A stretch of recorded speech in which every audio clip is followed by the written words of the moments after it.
What's up everyone, this is CyberKnight, and of course here is the rest of the Yu-Gi-Oh news that came out tonight, the rest of the cards that have been revealed from Flames of Destruction, and if you don't know what Flames of Destruction, it's basically the next set that is coming out for Japan after Extreme Force, and we'll get this set, I guess, sometime this summer. We don't have a release date, I don't think yet, but should be around that time. So, yeah, I mean, there are a ton of cards, so about this reason I did a part 1 and part 2, so if you haven't seen part 1, be sure to do that, because we talk about the new Hand Trap, which is like a new Ash Blossom card, really good on that, and like a new Dark Lord card is actually in this set, and also like some new Trick Stars and stuff too, so be sure to check that out. And yeah, here's pretty much the rest of the cards, because like I said, I think it was like over 30 cards revealed, so the same link will be in the description. You guys can follow along with me and read through these cards as well. So here we go. The first one we have is Designator from the Grave. It is a quick play spell, and it's actually pretty interesting. Its effect is target one monster in your opponent's graveyard, banish it until the end of the next turn. That monster and monsters with the same name as that monster have their effects negated.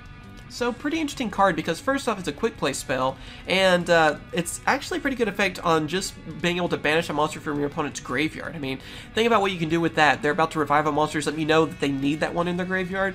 Just banish it and it's gone. It's quick play too, so you can activate in your opponent's turn. So that'd be pretty cool in itself. But not only that, if it is really like a key card for your opponent, being able to make it so cards of that name, you know, also have their effects negated, is actually pretty good. So I can see this coming in handy, being able to disrupt a lot of different decks out there, and just kind of a, you know, an interesting card, I feel like, too. And also, I kind of like the artwork. It's kind of funny, like a little, like, zombie hand or whatever pointing at this dude. He's a little freaked out, and I don't blame him. After that, we also have a new Altergeist card. This is Altergeist Multi-Faker. It is, of course, level 3 Dark Spellcaster, 1200 attack, 800 defense monster. And, of course, its effect is you can only use this card's name's 1 and 2 effects once per turn each. The first effect is if you activate a trap card, you can special summon this card from your hand. And then the second effect is, if this card is special summoned, you can special summon one Altergeist monster from your deck in face-up defense position, except for Altergeist Multi-Faker. During the turn you activate this effect, you cannot special summon monsters except Altergeist monsters. So pretty much, it's an easy monster to bring out and get on your side of the field to help you link summon. Looks like some pretty decent support for them actually in this set, so I'm glad they're not just like forgetting them or something, so pretty cool. And then next up, we actually have another World Legacy card. It is World Legacy End. It is a continuous spell card, and its effect is you can only control one World Legacy End.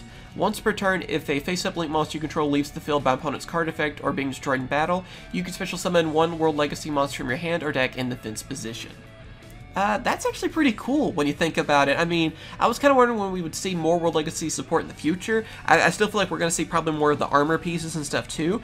And yeah, I mean, one of your Link monsters gets destroyed, or, you know, by card effect or by battle, you get a World Legacy from it, which, that's pretty awesome. I could see that coming in handy in the future, and I feel like that's going to be worth using a lot more in the future as well. So, I mean, seems pretty decent, to be honest. I kind of wonder too if all the pieces, like all the weapons and armor, are going to somehow combine together. Anyone else thinking that there's going to be like a giant Link monster and it's like the suit of armor or something? I don't know, I kind of hope something like that happens. We also have another Cyverse monster. This one is D-Grenade Buster. Yeah, kind of an interesting looking card. He kind of looks like one of the Code Talker monsters. Anyway, though, he is a Cyverse, so maybe that is why, but he is a level 7 fire, 2500 attack, 2000 defense monster, and his effect is cannot be normal summoned or set, must first be special summoned from your hand by banishing 2 Cyverse monsters from your graveyard. You can only take the effect of a card with this card's name once per turn. During either player's turn, you can target one monster your opponent controls with attack higher than this card's attack, banish until the end phase. So, yeah, it's kind of like a Blacklist Soldier or Chaos Emperor Dragon in a way for Cyverse. I mean, you're banishing 2 Cyverse from your graveyard, you get to bring this card out. Also, it kind of reminds me of, like, Junk Archer, because you can get rid of an opponent's monster who has a higher attack than this one until the end phase. So you can get rid of a problematic monster, and that can mean, you know, don't have to deal with its attack, or not have to deal with its effect, and you have a 2500 attack monster then on your side of the field. Pretty good, actually. I see this coming in handy for them, and yeah, I mean, with Cyverse being able to swarm the field really easily, they can get a lot of monsters in the graveyard, so bringing this card out, not going to be tough for them either, so seems pretty cool. I want to try that one out. And then next up we have Stare Down. This is kind of an interesting card as well. It's kind of similar even to Rival, I guess, with like Akashic Magician and Alchemic Magician. Yeah, I think that's right. They're still fighting and everything's going on too. And basically what this card does, I'm just going to summarize it because it's really weird to read this effect. Basically what it does is a continuous spell that makes it so that whenever you special summon a monster to the extra monster zone, you're able to move one of your opponent's monsters that is in their main monster zone in the same column as the monster in your extra monster zone. So you basically are making it so your opponent has a monster that will link to it. So that can activate a lot of different effects like Akashic Magician, and that can come in handy for you. And then the second effect is the same thing but reversed. So if your opponent special summons a monster in the extra monster zone, then you get to get one of your main monsters and put it, and link it to it, it's in the same column. So kind of confusing to explain, but basically it's a way to, get more monsters to link together, get some added effects. I mean, if the Code Talker has a monster, your opponent's monster even linked to it from the top part of it, then it gains even more attack. So think about it like that. Of course, like I said, Akashic Magician using its effect and everything too. It's actually a pretty interesting card. I can see that coming in handy in a lot of different decks too, and mainly too, I kind of think the artwork's funny. So that's one of the reasons too. It's like a Rival, where I mainly want it too because the artwork, and it's just kind of funny on that too. We also have a new Link monster in this, too. This is Miniature Monk Hita Drummer. Is that how you say that? I guess so. It is a Link 2 Fire Beast Warrior linked effect monster with the Link arrows at the bottom left and bottom right, and 1,500 attack, and the materials have to be 2 Beast, Beast Warrior, and or Winged Beast monsters. So, yeah, it's not generic, and it requires some interesting types of monsters, too. And also, too, of course, its effect is this card gains 100 attack for each Beast, Beast Warrior, and Winged Beast monster on the field. Once per turn, you can target one spell trap card in each player's side of the field, destroy them. When this card destroys an opponent's monster in battle, you can target one of your Beast, Beast Warrior, or Winged Beast monsters in your graveyard, or that is banished, add it to your hand. So yeah, this is actually a pretty interesting Link monster. I mean, first off, it can make itself stronger because of the Beast, Beast Warriors, and Winged Beasts. It can also recycle them too, being able to return one of them from the graveyard or banished back to your hand. So that's cool. And even having an effect where you're able to destroy a spell trap card on each player's side of the field. So you get rid of one that you don't really mind getting rid of, and also get rid of one of your opponents. I could see this really coming in handy. I mean, it's an interesting idea behind it, and I feel like somehow this is going to be part of some kind of combo video I'm going to see on Facebook, right? Like, there's going to be some kind of FTK or OTK thing they're going to be able to do with this card. I just feel like that's going to happen, but really interesting idea, and yeah, just kind of a weird Link monster that I feel like might have some kind of potential to it. Then after that we have Outtroll of the Haunted Sea. It is a level 3 water Beast Warrior tuner monster that has 100 attack, 1,300 defense, and its effect is you can only use each of this card's name effects once per turn. And you can only special summon Beast Warrior monsters during the turn which you activate either effect. The first effect is, if this card is normal or special summon, you can target one Beast Warrior monster in your graveyard. The attribute and the level of this card becomes the same as that monster till the end of this turn. The second effect is, during your main phase, you can activate this effect, special summon a Beast Warrior monster from your hand with the same attribute and level as of this card. So, yeah, it's a tuner monster that can help you bring out other monsters and go for a synchro summon, basically, on that. Of course, then you have to, stay with, Beast Warrior monsters that you could bring out afterwards, because they're the only things that can be special summoned. But, again, it seems like a really interesting idea behind it, and I guess also it's kind of a way to use our Link monster that we just talked about, too. So I guess they kind of go together, and it sounds cool. I mean, it's also a tuner monster, so like I said, you could go for a synchro summon with that, too, I guess, if you want to. Then we have this card, which is really interesting. This is YGOPro. I guess I say that, I'm not really sure.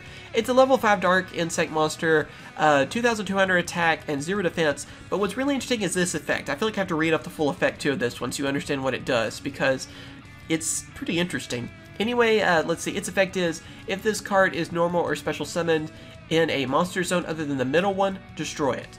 Once per turn, you can move this card to an adjacent main monster zone that is not occupied. Each time the opponent normal or special summons exactly one monster, if that monster is in a different column, when this effect resolves, move this card to the closest main monster zone in that column, then destroy all other cards in the same column as this card. So yeah, basically it's a monster that can keep moving around different columns and destroy everything in that column. So that could be, if your opponent has a monster in that same one, it can get rid of that, spell or trap card, and same with you too. If you have a spell or trap card in the same column as well, it would be destroyed. So This is a really crazy, like, card. It kind of seems like a troll card, really, and yet it also seems really interesting, too. So I like the idea of this one just because it just seems funny to me. And speaking of weird cards, we also have Light of Ceqa. This is a normal spell card, and it's kind of interesting, too, because it has Denko Ceqa, you know, as, like, in the artwork and stuff, too. So it's, like, I guess a card by him or one of his moves or something. But anyway, its effect is you can only use the 1 and 2 effects of this card once per turn. If you have no spell or trap cards in your graveyard, draw 2 cards. After activating this card, you cannot activate spell or trap cards or effects for the rest of the duel except Light of Ceqa. Then the second effect is, you can banish this card from your graveyard, reveal 1 monster in your hand, and if you do, return it to the deck, shuffle it, then draw 1 card. So this is another, like I said, really weird card. I feel like there's going to be something really interesting about this in the future, but when I saw this at first, I was thinking Super Heavy Samurai, just because they're like a deck where they're all monsters, and they don't deal with spells and traps. So I was wondering, would this card work really well with them? I don't know. I guess then again, though, it would kind of throw them off, because then you'd have a spell card that you're using. So maybe that wouldn't work, but I feel like there's some kind of hidden potential behind this card. I mean, it's, again, a really weird card that can help you draw some cards, and also has a big negative, I guess, behind it too, but it's just so interesting. I feel like there's going to be something about this card that's going to be really good in the future. I don't know why. It just seems like a really cool card, and an interesting idea as well. So I want to know what you guys think about this card too. This is like one of the main cards. I want to know what you guys are thinking about, because it is really interesting, and I like the effect of it, and I can't wait to see how people are going to use it too. I feel like there's going to be some kind of OTK or something with it too. Also have a Ruthless Drop-Off. It's a counter trap. And what it does is, when a face-up card on the field or a card in the graveyard is added to your opponent's hand by a card effect, look at your opponent's hand, and if you do, banish the card that was added to the hand and all the cards with the same name. This is actually pretty good. I mean, this is a good counter trap to do to your opponent. It really is ruthless, as the name suggests, because first off, what's really good about this card, you're able to look at your opponent's hand. Not many people think about that. There are older cards too, you know, that when you're able to do that, that is a huge advantage for you right there. Then not only that, you're able to banish that card that they added, and then also the ones with the same name. So it's a really good, you know, like main card for them. They just lost all of them if they have a bunch of them in their hand. But like I said, the main part about this card I like is just that you're able to look at your opponent's hand, and that can mean a ton for you as well. You can tell what they're going to do from that. So honestly, really good counter trap, and I think that's going to come in handy for a lot of people. Also, we have Poking the Serpent's Nest. It's another normal trap card, and its effect is, if this set card on the field is sent to the graveyard or banished by opponent's card effect, special summon 1 monster from your deck or extra deck. Yeah, that is honestly crazy. I mean, yeah, it's set on the field, and if it is just sent to the graveyard or banished by opponent's card effect, you can just special summon a monster from your deck or extra deck instantly. That is actually kind of scary. You're going to have to think about what trap cards you're getting rid of, I guess, then too, with this kind of card. So, seems like an interesting card to use, and again, I mean, that is actually a pretty good effect too. I wonder if people are going to be using this too. Another one that I feel like is going to be kind of a troll card, and it's like, do you really want to destroy my back row? Because I get a free monster out of this, even from the extra deck. Just think of the possibilities. That's kind of funny too. Then after that, we have another normal trap card, and it is Mami Maki. I think I'm pronouncing that right. I might not be, though. I'm not really sure. Anyway, its effect is, target 1 face-up monster the opponent controls, discard a number of cards from your hand equal to the level of that monster, and if you do, draw that many cards from your deck, then return the targeted monster to the owner's hand. So basically, it's a compulse that lets you discard cards and then also draw cards from it, if you want to think of it like that. If it's a high-level monster, you get rid of a lot of cards from your hand, then you're able to draw a lot of cards. That can be really good for you as well. I mean, think about a lot of different decks too where you want to discard cards. That could be something that could come in handy for them, and also you're drawing a lot of cards from it, depending on the level of the monster. And also you're returning that targeted monster to the owner's hand. So again, you're still getting that compulse sort of effect. So yeah, I mean, that is actually another one that seems pretty interesting to me and could be really good. So definitely keep your eye out for that card. After that, we have Boy Cotton, which is pretty adorable, I guess, too. Level 4 Earth Plant Monster, 100 attack, 2,500 defense, though, so that's pretty interesting. And its effect is, you take the battle damage that the opponent takes from battles involving this card. If this card is not destroyed by battle and took battle damage in that battle, return this card to the hand. Again, another kind of trollish card, I guess, and yeah, you take the damage instead. So I feel like this could be used in some kind of different deck where, you know, then you could redirect that back to your opponent or something. I don't know. Another one that seems funny and I just want to talk about because, yeah, new card seemed kind of interesting. And, yeah, we also have this card, too. This one is Rapid Red-Haired Mare, which is kind of like a tongue twister to say, or at least for me. Anyway, level 5 Wind Beast effect monster with 2,000 attack, 1,800 defense, and its effect is you can special summon this card from your hand in a column that has no cards in it. You can only special summon a card with this card's name in this method once per turn. If a card is placed in the same column as this card, destroy this card. Once per turn, you can activate this effect. Till the end of this turn, half this card's original attack, and if you do, it can attack your opponent directly. So again, it's another card dealing with columns. You don't want to have a card in the same column as it, because they'll just blow itself up. And then you can also half its attack if you want, and attack your opponent directly, so 1,000 damage fairly easily.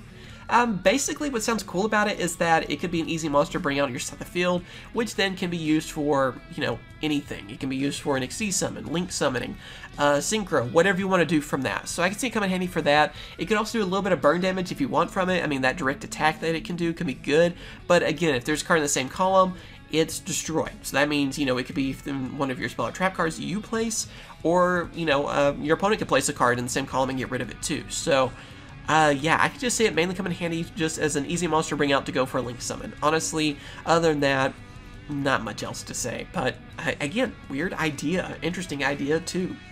And then for our last card, we have basically a new Monster Reborn. And what's funny about this too is the artwork, because it kind of goes together with this promotion, the Lost Art promotion we talked about, where we are actually getting the Japanese artwork for Monster Reborn. And if you look in the artwork of this card too, it shows the Japanese artwork and then like a pile of the TCG artwork versions of Monster Reborn. So it's like Konami's even saying that this is the best artwork and this is the one we want you to use, kind of thing. I find that to be kind of funny and kind of good timing on that too. But yeah, this is Monster Reborn. It is a normal spell card, and its effect is target 3 monsters from your graveyard. Your opponent chooses one of those monsters for you to special summon. Then you can banish the remaining monsters. You can activate a card with this card's name once per turn. So yeah, it really is basically a Monster Reborn for you, and you get to choose 3 monsters. You can choose like even 3 of the same monster, I guess, if you wanted to. 2 of them get banished, you get to special summon that other one. So your opponent gets to choose, but if you don't give them really much of a choice, I mean, you're still getting a free monster out of it. And if you're running a deck where you don't mind banishing your monsters, that's still something good. I was thinking about even using with like Metaphys. I mean, if you happen to have some in your graveyard, revive one, banish 2 of them, you get their effects from it. That could be good, and that could work out in a lot of different decks too. But basically, at the end of the day, you're getting a Monster Reborn.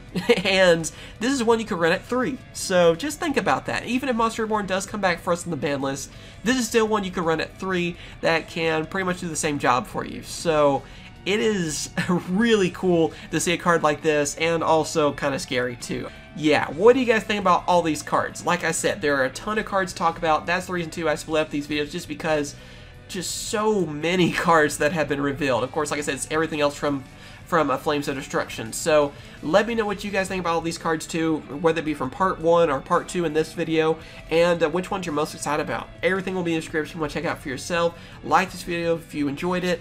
Subscribe for more Yu-Gi-Oh news. Whenever there's Yu-Gi-Oh news, I try to make videos on it, and of course when this set is actually out, whether it's in English or Japanese, I am going to do openings on both of them. So if you want to check those out, subscribe now. Also hit that bell icon, because I'm still hearing about people not being notified when I upload a new video. And also, if you missed out on part 1, check it out. As always, thank you guys for watching. You guys are awesome, and of course I will catch you guys later. See ya.